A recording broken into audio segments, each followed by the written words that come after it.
All right, so we are talking about the game approach to coaching. We've kind of transitioning into uh, how to coach or how to teach what you're doing.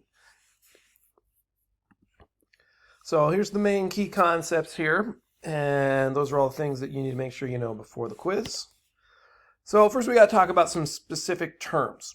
So technical or technique or technical skills. So these would be specific things to have you do. How to dribble a basketball, how to dribble a soccer ball, how to swing a baseball bat. Those are all technical skills that you do in order to accomplish whatever sport you're doing.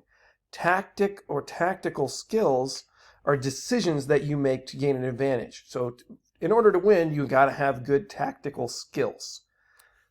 So skill has two meanings. It could be a task, or it could be the quality of someone's moving. So someone is a skilled player, has good quality of performance in whatever sport they're playing. Or it could mean a task like a tactical skill or a technical skill. And then you have strategies, game strategy, team strategy, execution. The one that we have to be really careful is the difference between technique and skill. Sometimes people use those interchangeably, and we really shouldn't. So there are lots of technical skills that can be taught, and then there's two ways that we do that. The first one is the traditional approach. So those would be the ones that are all about the fundamentals. They're usually done with what's called direct instruction. The coach is telling the athlete, here is how to perform the skill, and it's the dominant method that they use. Here is how to do the approach. Sometimes, though, they can get a little overboard. You can get to the point of like mindless drilling. So like in baseball, you'd have a player that will swing a weighted bat before hitting. Well, the principle is good, but it's not really the brightest idea because it's not the same exact motion you're going to be doing in the game. So as I say, the principle of specificity, we'll get to that in another, or you should have already had that from a couple other classes, says that that's not a good idea by swinging a weighted bat. Another one would be practicing is hitting 25 to 50 balls at a time during practice.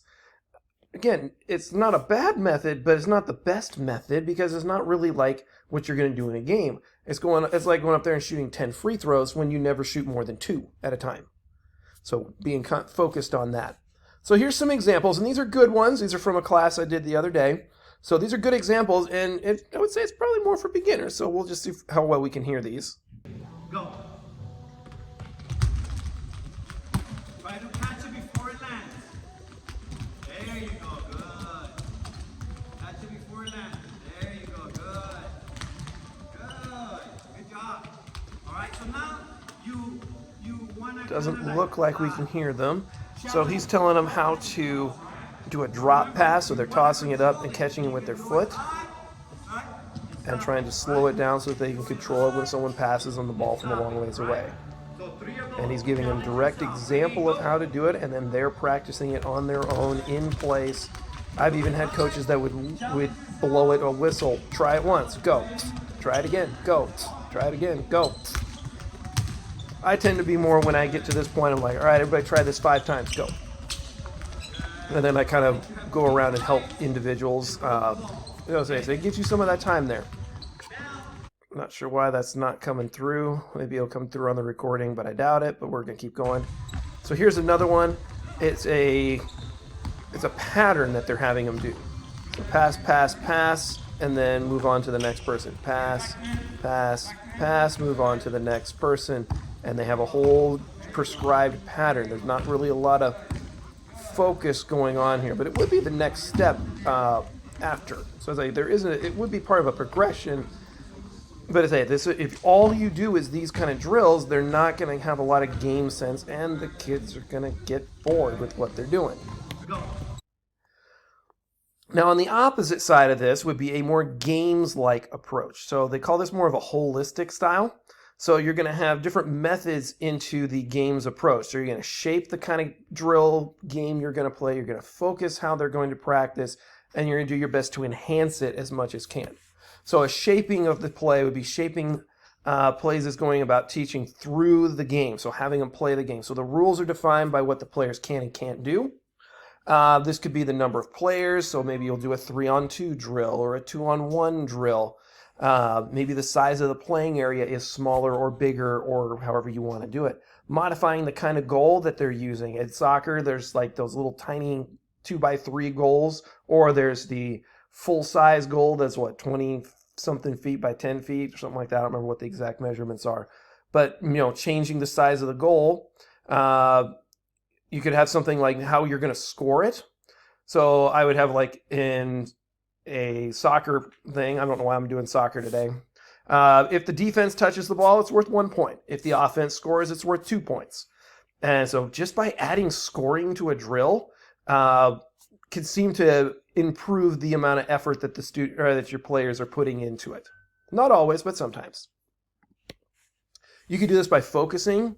Focusing can be done by explaining the purpose of the practice and labeling the key elements. Then during play, reminding the players of these actions. So today we are working on a pass and cut is how we're going to score in basketball. And so we're going to play 5-on-5, and the only buckets that count are off of a pass and cut. Any rebound putbacks, or maybe a pass and cut is worth 4 points. And regular 3s and 2s are worth that way. But if you score on the way we want you to score, we're practicing today, you get more points. Something like that. Keeping things focused there.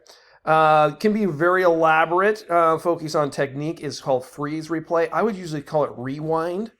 So you'd have them going along, and as they did a play and they scored on this or they didn't, you say freeze, rewind, and you have everybody rewind to where they were. All right, right here, what were your options? You could have gone here, you could have gone here, you could have done this. Watching for this defender, which player are you reading? So those kinds of freeze replay. That is focusing the practice or the game that they're doing. Rarely do I let them play an entire scrimmage and all I do is keep track of score. I'm usually going to focus somehow into trying to get something else out of my teams. And then you can have other ways of enhancing play.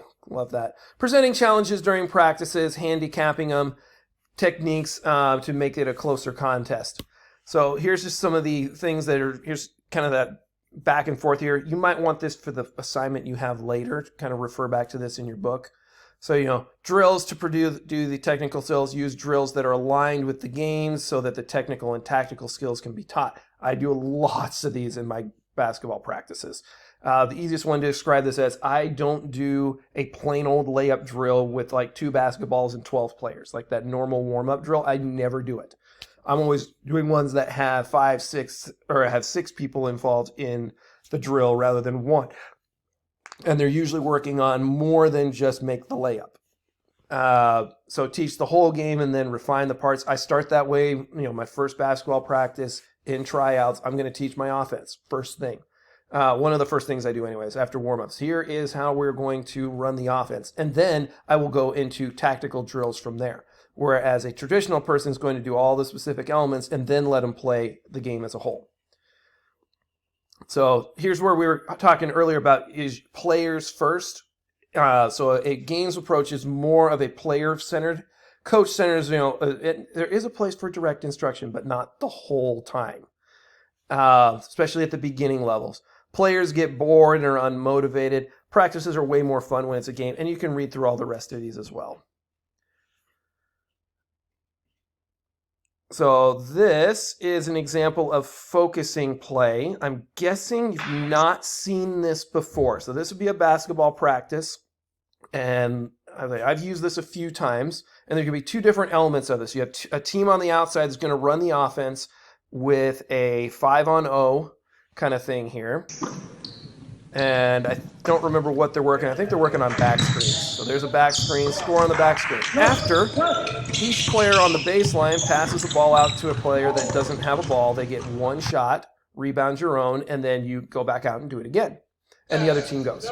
This is the way where we're getting a little more focus here. So we're putting defense on there, but the defense has to hold on to a ball. I've even done this with dribbling a ball. When I start against zone, I'll have them dribble 2 basketballs so they slow down and then you can see the passing lanes. So they're going to run the offense the same way. They're still looking for that back screen. If somebody has to hold it. There's the back screen. Didn't happen. Wasn't open.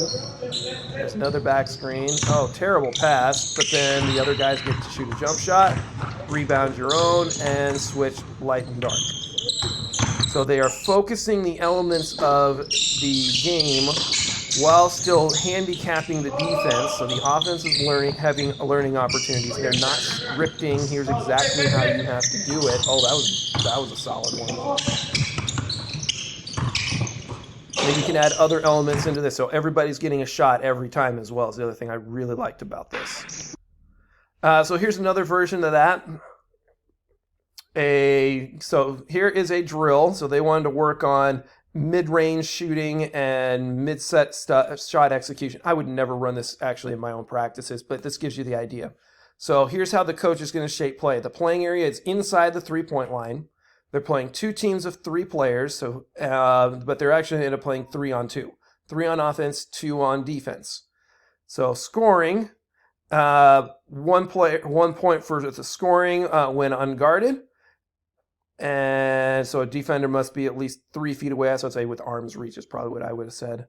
As well as for shooting anywhere on the outside of the key within the 3-point line. The additional points would be added for sinking the basket. Or is that for just shooting?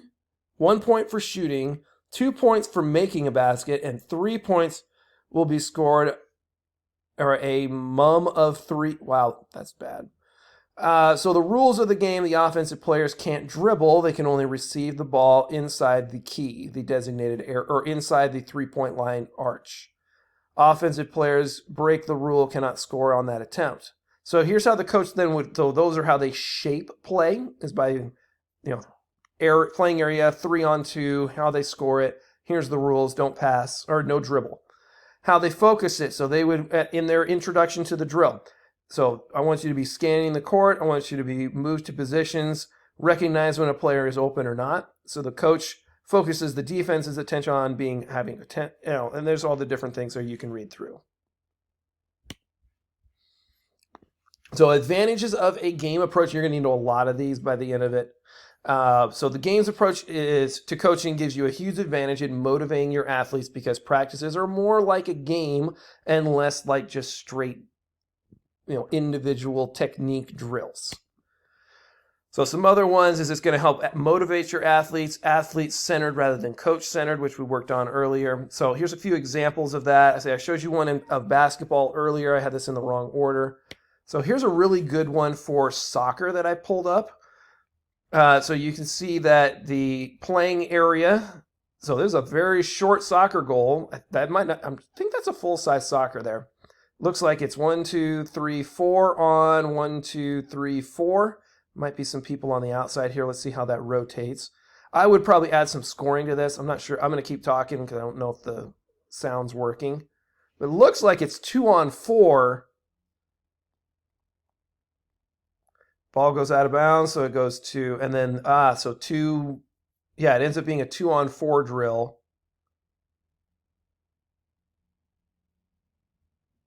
So a game's approach would be more like group drills rather than individual drills, is another way to think of it. And I would be focusing them on finding open space. Defense, I'd be trying to get pressure, and they still have a goalie. I'd probably give like 3 points for a goal and 1 point for kicking it out of bounds. Whoops, that was close.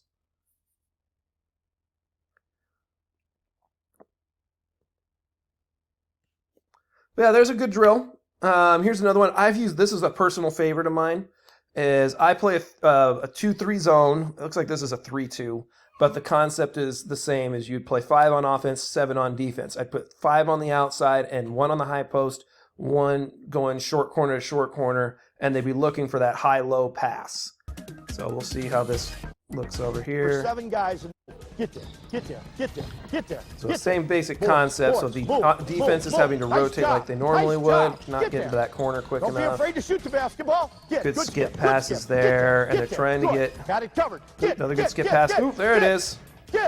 getting it inside. Get. So the Grab it. defense is having to Ah, guard not more bad, not positions bad. than They they would almost normally. linked it on the And inside I on really us, like though. that. Once Come you on, build Michael, your I team want up you to more this, active like I would do a outside. drill This with guy's just the seeing the top floor a little two. bit too much. So it'd Get be a like little a bit more pressure on 2-on-4 him. Get those drill. hands I would moving start right with there. 3 on Understand? offense, 2 guards on Our top. two wing guys are doing a super job. And then eventually Come I on, would do leave a 3 little on the bit more base, active the 4 and 3 on the 5. bottom Come on, half, so Brad. we're Little getting bit the more active, specifics Brad. in for each Good, position. Good. Dig. And then any Good. tip ball Nice would be a job. point for the Nice job. defense. One last Any made time. basket 3 would be times. a Now, point we for, forgot or to 2 tell the points or goals. 3 points for the They stop them offense. 3 times in a row.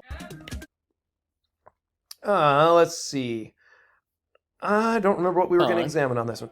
So this is an interesting one. So some of this, again, more things that I use in my practices.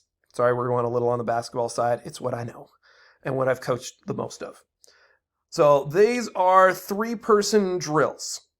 And So, the line is I don't know if fed I would from consider the these as left wing. game-like as The some. passer up This one's top closer to game-like becomes because the this is passer coach on the control. wing. So the coach, The when he passer on the wing jumps the passing lane, they fills back the cut, and that's when they can line score. on the left wing. So this is Whoever practicing shoots the reading that layup defender. So he rebounds could and comes stand there back and do to the nothing top for a and while. starts the drill. Jumps the passing lane, and What that's I when like they most about back this cut, and drill they're actually is that practicing I his get to jump stop control at the bottom. stepping over the read line.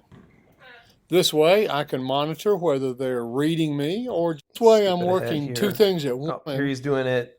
Force them to front cut me. Going the other direction This now. way, I'm working And I guess 2 this things is at scripted. once. He's going to jump every Their single time. initial reaction of whether to So front pass cut me cut or is rear what I cut call me, it. right So pass here. cut, and and then that the guy read jumps line, line, rear cut. read line. And they're also working on the jump stop, pump fake, layup there You too. can't work So enough he's on actually the practicing read quite a line. few things If here. you But have this to make would- I it think part would of be your closer to that warm-ups, more then do mundane it. But don't drilling. skip it. But they Work on are it at least daily. practicing a Here's what. read there. When 4 cut, Skip over this they- part. if 5 out, bounce off This one's a drill. little different. So this one they have to read which I've given them direction the instructions to defender bounce or off the ball twice, handler goes. and on the he has to third drive, I think, drive, multiple kick it to directions. somebody for a He layup, drives a right, natural everybody pitch, circles or to the a right, safety valve. drives left, You'll have to stay on your Everybody circles to the players left, about drives a driving third north time, south. and then he That's hits what somebody turns for either the a jump circle. shot or a In layup. order to Give it to emphasize somebody this, else. tell your Now they're players in that charge they have of- to break the arc. I call this the orchestrator Also, drill. like, So he drives with telling his them right that hand. They all circle there's to the a right. wall around the Dribbles to lane. his left. Their everybody feet circles shouldn't left. enter the lane. In reality, they'll And that's never either you penetrate drive that far and pitch, then or bounce you're off. always If going they to have get a their feet in baseline the runner lane, on here, so they'll hit him sometimes. have them handle More the ball of and a work on game-like here, because everybody's having to make a decision. The other one before this was probably closer to a traditional style, but not as bad. So what I'm kind of getting is that this is perhaps maybe a hybrid. Maybe the next step after you've done the traditional. I do tons of these styles of drills where I don't specifically script how it that goes. skill. 5-player mode. So here's We're gonna them doing pass it all and cut and together. tie it together. So pass My cut. I think he's instructions doing are like to pass make 3 3 times passes and then and hit then him for a hit the lip, guy but he's for the not layup. saying you have to If pass we to the pass right and then to the cut left. too much without He's even hitting saying people make a for pass a layup, fake. then they get used to not looking like at the 3 cutter passes and not and hitting a them layup. for the layup. And in the game, we miss scoring opportunities. I'm sparing 4 you quite a passes, few then reps layup. there and So jumping these are to all things I would be 4 doing as I passes, would then a build layup. up my And team. by the way, you don't need to start it Going at the through head there, of and the this is key more all the game-like. time. I'd say it's Mix it perhaps up more and of a start it at hybrid any between spot. I traditional don't want because the it's not players totally getting scripted, into a but it is predetermined focused, habit of and you're where limiting certain the actions start. options that they do. And I'll take the time I say it's for scripted one to the more point rep of to you make this point many out that this passes, is a but I'm not good saying this time person has to score. Or for the this person receivers has of the to score pass to off of this look at exact the rim, play. So it's not like get they're in an running a play athletic that's stance, scripted and they have to score on fake that. a pass to they the can go cutter. anywhere they want. Time. All right, so scenarios. So you're going to type this in here, or we're going to talk in class. So 2 wrestling coaches are teaching wrestlers to use their hips when lifting an opponent. Coach Brown has the wrestlers compete in a relay race by lifting each other in a fireman carry back and forth across the mats. Coach Green, on the other, so Brown and Green, Coach Green has the wrestlers go to the weight room and perform leg presses and squat exercises. Which one's going to be more fun? Which one's the games approach? Which one's the traditional approach? And go.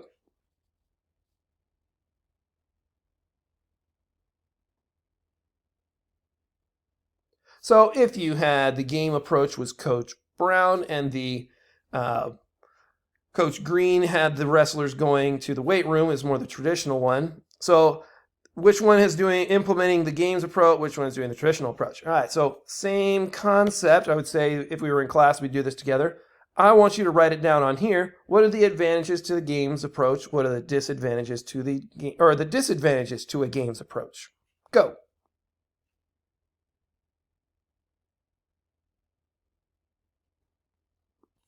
All right. So I would say you should be typing all these down. So advantages of games, more fun. People enjoy it. Probably going to get more action in your teams. You're probably going to get more people to join your team if you're doing it more this way. Some disadvantages, if they are low skill players, you're going to have to teach the skills before you can get to the games approach. So I'd say for absolute beginners, the games approach is not the best way to do it. But you'll have to do more traditional on the lower levels. It also could get a little chaotic. Tempers flare a lot more in a disadvantage in a games approach. If they're just doing drills in the weight or just lifting in the weight room like the last example, they're probably not going to get as mad as if somebody dropped them doing the other one where they were doing the fireman's carry. Just not a major one, but just something to make sure you're aware of. Same concept, advantages, disadvantages, and then I want you to write a summary here of what conclusions do you have. Go.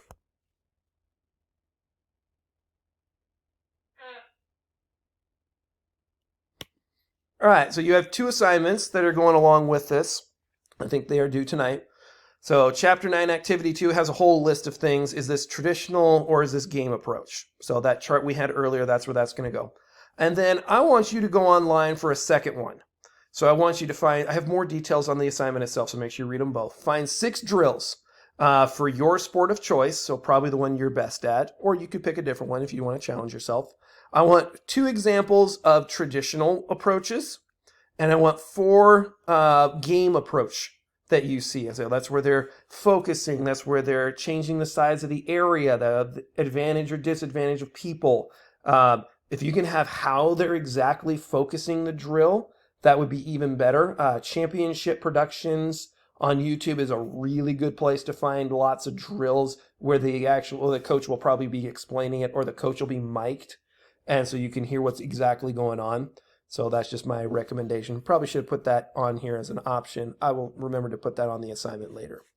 Have a good day and get those couple things done today, and I'll have another video for you later.